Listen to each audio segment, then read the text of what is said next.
Tenho alguma dificuldade em... Eu percebo essa tese sobre o capitalismo natural, mas, na verdade, esse capitalismo natural e ideal é muito difícil se nós fizermos a descrição, por exemplo, na Europa, ou em Portugal. Se nós formos a Portugal, por exemplo, os grandes lobbies que nós podemos considerar serem capitalistas são essencialmente financeiros, na medida em que praticamente não temos indústria. E isso faz uma enorme diferença. Enquanto que a imagem do capitalismo nos anos 30 e 40, mesmo nas caricaturas, era o homem da United States Steel, era com os Rockefellers e isso era um pouco a imagem do capitalismo mais agressivo, nós hoje estamos perante uma realidade que é diferente e que é, em grande parte, o resultado também da correlação entre mudanças sociais e mudanças tecnológicas. E, no caso europeu, de mudanças políticas que têm que ser analisadas com mais detalhe, como é o caso da chamada Europa, ou seja, das regras europeias. Hoje, um importante baluarte de apoio das políticas como aquelas que foram seguidas nos últimos 4 anos é aquilo que se chama hoje a Europa, que não desapareceu do mapa. A confluência entre a crise financeira de 2008 e o facto de na Europa haver uma maioria de partidos do PPE criou a tempestade perfeita. Se as coisas tivessem sido diferentes, talvez não tivesse sido assim. A invenção das dívidas soberanas, uma coisa era a crise financeira, a invenção da crise das dívidas soberanas tem já fortes componentes políticos. Principalmente no caso da Grécia, na versão original, que depois gerou um movimento que os próprios alemães, a uma dada altura, se assustaram. Portanto, temos que repensar de novo o problema da soberania e da democracia. Eu, por exemplo, tenho muitas reservas a este processo que, mesmo à esquerda, tem apoio, de perda de soberania, porque acho que com a soberania vai a democracia. Ou seja, nós, não existindo neste momento uma democracia europeia que não existe, verdadeiramente, e o Parlamento Europeu não é, objetivamente, uma instituição que possa representar democraticamente, de forma significativa, a Europa, na medida em que, primeiro, não há o envolvimento das pessoas em cada nação nessas votações, como ao Parlamento Europeu, como sabe a Marisa, corresponde em muitos casos a fraturas que não são aquelas que existem na política da maioria dos países. No tempo em que eu lá estive, a fratura mais importante era entre quem era mais europeísta e menos europeísta. Isso colocava, por exemplo, os 2 grandes partidos europeus, o PPE e o Partido Socialista Europeu, do mesmo lado nas votações. Aquilo remendavam-se as moções e aquilo era uma trabalheira monumental, era um bocado de um bocado do outro. Quem é que ficava de fora? Ficava o Le Pen e o Krivine. Portanto, quer dizer, e ficavam aqueles deputados britânicos que depois vieram dar origem ao UKIP, e que tem um magnífico slogan, verdade seja dita, é dos melhores slogans sobre a Europa que existe, que é um dos símbolos que eles têm ao bulldog, mais vale um bulldog inglês que uma couve de Bruxelas. Eu confesso que sinto imensa pena de não poder usar esse... Mais vale um Serra da Estrela do que uma couve de Bruxelas. Mas o problema são parecidos. Bom, não importa. Não são parecidos. Os cães não são parecidos. As couves de Bruxelas são. Portanto, tem que haver também a rápida internacionalização na Europa de uma hegemonia financeira, política financeira, que se traduz em parte pela política alemã, mas não só, pela política de alguns países do norte da Europa, que são aliados preferenciais da Alemanha, e a criação de uma União Europeia essencialmente autoritária, como se viu no caso da Grécia. O caso da Grécia devia provocar uma revolta generalizada nas pessoas. É um puro dictate político de pôr na ordem quem contestou com uma solução que não tem nenhum significado económico, como os seus próprios autores dizem. Quer dizer, o Schäuble diz, aquilo não resulta. Mesmo assim, a gente impõe-lhes que façam. E esse sobressalto, que também, às vezes por timidez, outra vez com medo de serem colados ao Syriza, ou lá o que é, as pessoas não discutiram a sério, significa uma mudança de caráter da União Europeia, que se transformou, no fundo, num instrumento fundamental de uma política muito conservadora para cada país. Portanto, este tipo de fenómenos mostram que não é apenas... Eu percebo que um americano diga isso. Eu acho que um europeu não pode dizer da mesma maneira.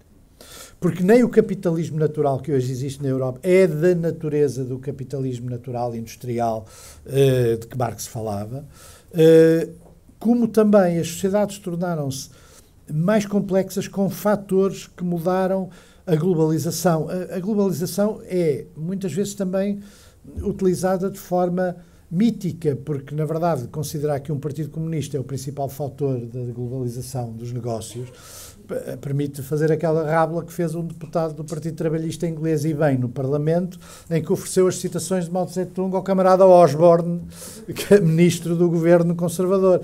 E digo, já que vocês estão muito interessados em privatizar, não ao serviço... Nós queremos as empresas nacionalizadas ao serviço do povo inglês. Vocês querem as empresas nacionalizadas ao serviço do Partido Comunista Chinês. E ofereceu-lhe as citações de Mao Tse-tung, lendo, aliás, um excerto, como muitas das citações, absolutamente pacífico, que muitas delas são de bom senso puro, não é? Portanto, nós hoje temos que abandonar alguns quadros analíticos que herdamos, ter muita atenção às mudanças mais finas que se estão a passar e tentar não ir na onda do que se diz sobre elas. Por exemplo, a ideia de que o potencial mobilizador das redes sociais é grande é uma ideia que está por demonstrar, por exemplo. Que está por demonstrar. Porque o que se sabe sobre o que aconteceu na Primavera Árabe não justifica o que se diz sobre o papel das redes sociais na Primavera Árabe. Apenas um pequeno número de pessoas foi mobilizado pelas redes sociais e depois a situação política foi mobilizada por outros fatores, a começar pela imprensa clássica e pela televisão clássica. Eu não digo que elas não possam ser utilizadas, mas há muita solidão nas redes sociais, há muita exclusão nas redes sociais, há muita reprodução da desigualdade nas redes sociais. E, portanto, elas não são neutras do ponto de vista político. Pelo contrário, a tendência cada vez maior é dobrar a exclusão e a desigualdade que existe no mundo real e transportá-lo para o mundo virtual. Portanto, não é necessariamente bom o transporte para o mundo virtual, de onde aí também há, em muitos casos, a consolidação de novas formas de pobreza. Através de literacias muito pobres, de utilização muito pobres da internet, que reproduzem, no fundo, os consumos também muito pobres, que resultam da desigualdade económica e das diferenciações culturais e de conhecimentos. Portanto, eu acho que nós devemos fazer um esforço por pensar fora da caixa em relação a muitas destas coisas. Pensar fora da caixa não significa não ter em conta as tradições, nem de alguma maneira, a experiência exegética que vem do passado. Mas significa não ter preconceitos, nem de deslumbramento tecnológico, nem reduzirmos os fenómenos que estão a passar a um retorno os grupos de yuppies que mandam nas consultoras e que mandam, em muitos casos, nas agências de rating e tudo, não são iguais aos capitalistas americanos dos anos 30, nem aos capitalistas que Engels conheceu, porque Engels conheceu sempre melhor do que Marx o que se passava nas fábricas, até porque tinha essa experiência direta, portanto, geria, no fundo, a família tinha têxteis e, portanto, geria diretamente essas coisas. Portanto, nós, mesmo em relação em questões como a guerra e a paz, que é importante também discutir neste tipo de formas, porque do terrorismo, sem ser apenas com slogans, de compreender as enormes mudanças que se estão a passar no mundo e tentar traduzi-las, não numa grande teoria, porque eu penso que ainda é difícil traduzi-las numa grande teoria, mas pelo menos impedirem que em determinadas áreas setoriais se digam asneiras. E isso... eu penso que é importante para nós olharmos para Portugal. Os últimos 4 anos são a conjugação de todas as piores ideias com toda a pior ignorância. Mas não pensa que a ignorância não teve um enorme papel. A ignorância teve um enorme papel. E o que fez o Presidente da República nos últimos tempos foi dar à ignorância aos interesses uma câmara corporativa, que é uma tendência de corporativização do regime. Essas coisas também existem na sociedade portuguesa. E muitas vezes com efeitos importantes. Por exemplo, o que se passa nos portos, o tipo de patronato que atua nos portos não é idêntico ao tipo de patronato que na distribuição. Nem é idêntico ao patronato da banca, nem é idêntico ao patronato daquilo que sobra da indústria. Não são necessariamente os mesmos, não atuam da mesma maneira, não têm a mesma agressividade. E é por isso que nós em vez de os meter todos no mesmo saco, tentámos perceber, por exemplo, como o governo anterior agregou a si os setores mais agressivos do patronato português e formatou-os politicamente. Eu costumo dizer que há uma enorme diferença entre o último governo e o governo Sócrates. Eu até os governos anteriores, Guterres, Durão Barroso e tal. É que o Sócrates andava com um séquito de gente das empresas atrás. Quer dizer, uma espécie de corte, que evidentemente beneficiavam da relação de proximidade com o Estado. O governo de Passos Coelho Portas fez outra coisa, que fez uma política orgânica para esses setores. E é por isso que o apoio eleitoral que tiveram é um apoio muito firme dos setores económicos que beneficiaram dessa política, principalmente a legislação laboral. A legislação laboral é o grande adquirido do memorando. O resto das coisas podem ser revertidos. Eu, por exemplo, tenho pena que o António Costa não tenha respondido àquela coisa do reverter, regredir, que disse lá ao Passos Coelho. Ele respondeu bem depois à frente. Mas podia dizer, sim senhor, é reverter, é regredir, é mudar, é alterar. É exatamente isso que nós queremos fazer. Porque os senhores estragaram o país com essas políticas e nós queremos pô-lo direito. E também há uma reflexão a fazer sobre os média. A campanha de Marcelo Rebelo de Sousa é muito inteligente porque ela corresponde ao status atual dos média. Não só os média se aproximaram muito, principalmente por via do jornalismo económico, mas não só, do poder político, como nunca se tinham aproximado. E não é apenas os patrões, não é apenas a propriedade, é os jornalistas. Como é que eles são formados, como é que atuam, qual é a precariedade do seu próprio emprego. Não é só a facilidade que eles têm de absorver as ideias do poder, de incorporarem as ideias dominantes que circulam sem as contestar, a mentalidade de rebanho que muitas vezes existe. E isso associado depois àquilo para que a televisão é boa. E a televisão é boa para quê? Para transmitir afetos e não razão. Um argumento racional não cabe numa televisão que vive de soundbite. Tem que ter 3 frases, 4 frases, quer dizer, tem que ser argumentativo. E, portanto, uma parte importante dos média que são populares vivem da patologia do patos. Neles não passa nem o logos nem o ethos. E, por isso, quando o Marcelo Rebelo de Sousa vai dar papa às criancinhas, aviãozinho e tal, dá a papa.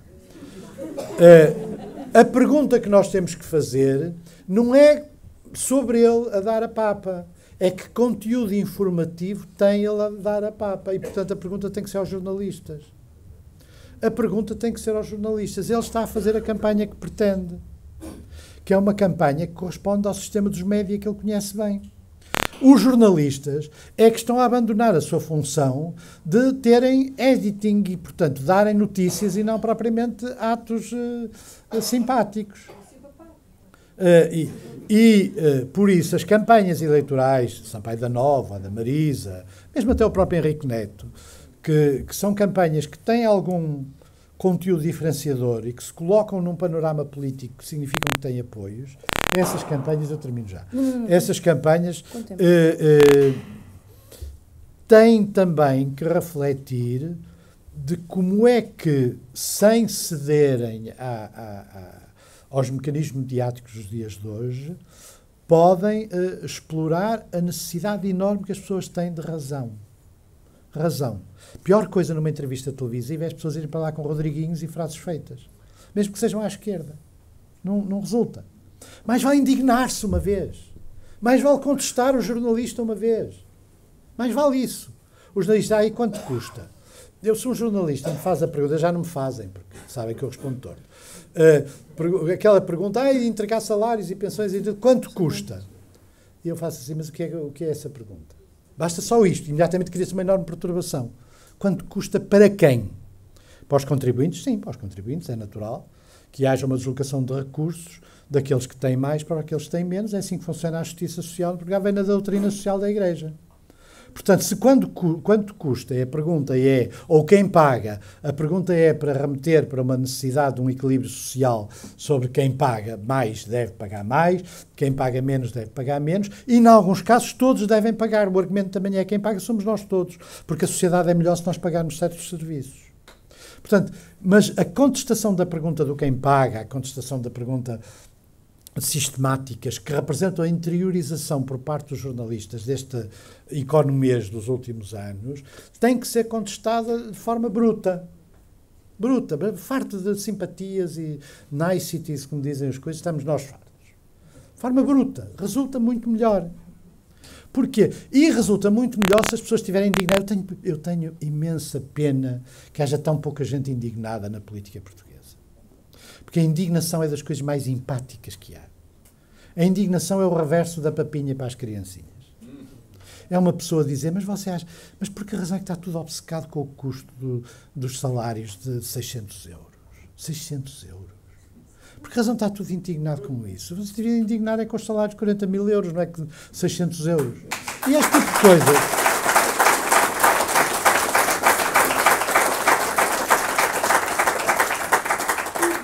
E genuinamente achar que isto é uma patetice, fazer uma pergunta deste género, é uma patetice omitir estas coisas. E aí os jornalistas já pensavam duas vezes antes de fazer as perguntas, fazer as entrevistas em que reproduzem tudo quanto é Rodriguinho existente na sociedade portuguesa e, acima de tudo, a maneira de pensar, que é uma maneira de pensar ideológica, mas que eles pensam que é inevitável. E que é os economistas, com exceção de algumas raras exceções, os economistas, e particularmente os jornalistas da área económica, tornaram-se um dos principais suportes ideológicos das ideias mais conservadoras. E o mais engraçado é que todos eles acham que podem governar o país. Que é outra coisa, não é? São vários, não é um só, são vários, que publicaram livros a explicar como se governava o país. Não há praticamente uma única medida que seja constitucional. É uma coisa que não interessa para nada, não é? Mas o mais espantoso é que ninguém pergunta, mas como é que isso é possível fazer com a Constituição? Muda-se a Constituição. Com que composição política é que muda? Onde é que vão buscar os 2/3? Como é em golpe de Estado?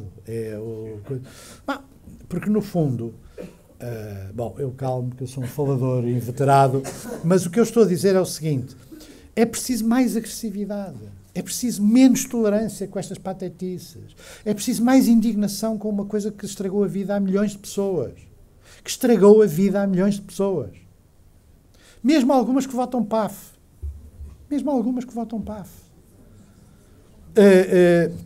Porque lhes meteram medo e lhes fizeram interiorizar o medo. Lhes introduziram a culpa de que viveram acima das suas posses.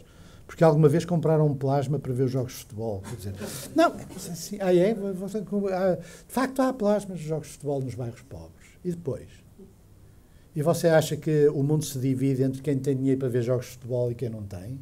Quer dizer, e você e os seus coisas e as coisas têm todos dinheiro para ver o que querem e os outros não têm possibilidade de ter acesso, ao menos, a uma certa felicidade que vem de consumos que não são puramente materiais, mas que já têm uma componente espiritual? Eu preferia que fossem outros. Mas a esquerda ajudou muito a criar esta situação com a crítica ao consumismo. A crítica ao consumismo, aos eletrodomésticos, aos carros, abriu o caminho a viver acima das suas posses.